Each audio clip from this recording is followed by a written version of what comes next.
ಬಗೆಹರಿಲಾರ ಸಮಸ್ಯೆಗಳಾಗ್ತಾಯಿದ್ದಾವೆ. ದಿನದ ದಿನಕ್ಕೆ ಇಲ್ಲಿ ಬಡತನ ಆಯಿತು, ನಿರುದ್ಯೋಗ ಆಯಿತು, ಮತ್ತೇನೋ ಆಯಿತು.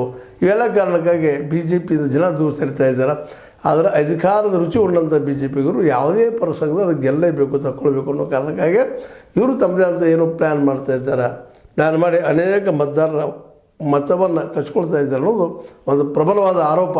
ಅದಿನ್ನೂ ಎಷ್ಟು ಮಾಡಿ ಸಿದ್ಧ ಆಗ್ತದೋ ಗೊತ್ತಿಲ್ಲ. ಬಟ್ ಆರೋಪ ಅದು ಇದು ಸುಳ್ಳಿನ ಆರೋಪ. 65 ಲಕ್ಷ ಮತದಾರರ ಹೆಸರು ಕಟ್ಟಾಗಿದ್ದು ಅದಕ್ಕೆ ಸಾಕ್ಷಿ ಅಂತೇಳಿ ಇವತ್ತು ವಿರೋಧ ಪಕ್ಷಗಳು ಹೇಳ್ತಾ ಇದ್ದಾವೆ. ಮತ್ತು ಅದು ಅನ್ನಿಸ್ತದೆ, ಹೌದಪ್ಪ ಇದು ಮಾಡಬಾರ್ದಾಗಿತ್ತು ಅಂತೇಳಿ.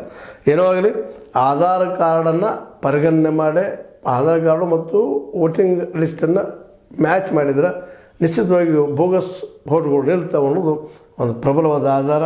ಅದನ್ನು ಯಾವ ರೀತಿಯಾಗಿ ಆಧಾರವನ್ನು ಉಪಯೋಗ ಮಾಡಬೇಕು ಅನ್ನೋದಕ್ಕಾಗಿ ಈಗಾಗಲೇ ನಮ್ಮ ಸುಪ್ರೀಂ ಕೋರ್ಟ್ ಇದು ಸ್ಪಷ್ಟಪಡಿಸದ.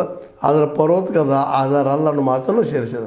ಏನೋ ಆಗಲಿ, ಒಟ್ಟಾರೆಯಾಗಿ ಆಧಾರ್ ಕಾರ್ಡನ್ನು ನೀವು ನಮ್ಮ ಎಲೆಕ್ಷನ್ ಕಮಿಷನ್ನ ಸ್ವೀಕಾರ ಮಾಡಿದ್ರೆ ಮುಗಿದೋಗ್ಬಿಡ್ತು ಅನ್ನೋಂಥ ಒಂದು ಸಮಸ್ಯೆ ಆ ದಿಶೆಯಲ್ಲಿ ಮಾಡಲಿ. ಮತ್ತು ಆಧಾರ್ ಕಾರ್ಡ್ ಪರಿಗಣನೆ ಮಾಡಲಿ ಮತ್ತು ಒತ್ತಾಯ ಮಾಡ್ತಾ. ಯಾಕಂದರೆ ಮತದಾರ ಹಕ್ಕನ್ನು ಕಸ್ಕೊಳ್ಳೋದು ಈ ಸಂದರ್ಭದಲ್ಲಿ, ಮತದಾನ ಸಂದರ್ಭದಲ್ಲಿ ತಪ್ಪು. ಅದು ಮತ್ತೆ ಬೇಕಾದ್ರೆ ಸರ್ವೆ ಮಾಡಿದ ನಂತರದಲ್ಲೇ ನೋಡ್ಲಿಕ್ಕೆ ಬರ್ತದೆ ಅಂತ ಹೇಳ್ತಾ, ಇದು ನಿಮ್ಗೆ ಲೈಕ್ ಆಗಿರ್ಬೋದು. ಲೈಕ್ ಮಾಡಿ, ಶೇರ್ ಮಾಡಿ, ಕಮೆಂಟ್ ಮಾಡಿ, ಜೊತೆ ಸಬ್ಸ್ಕ್ರೈಬ್ ತಿಳಿಸ್ಬೇಡ್ರಿ. H16 ನ್ಯೂಸ್ ಅರ್ಥ ಸೀತಾರಾಮ್, ಇದು ಸತ್ಯದ ಕೈಗನ್ನಡಿ ವಂದನೆಗಳು.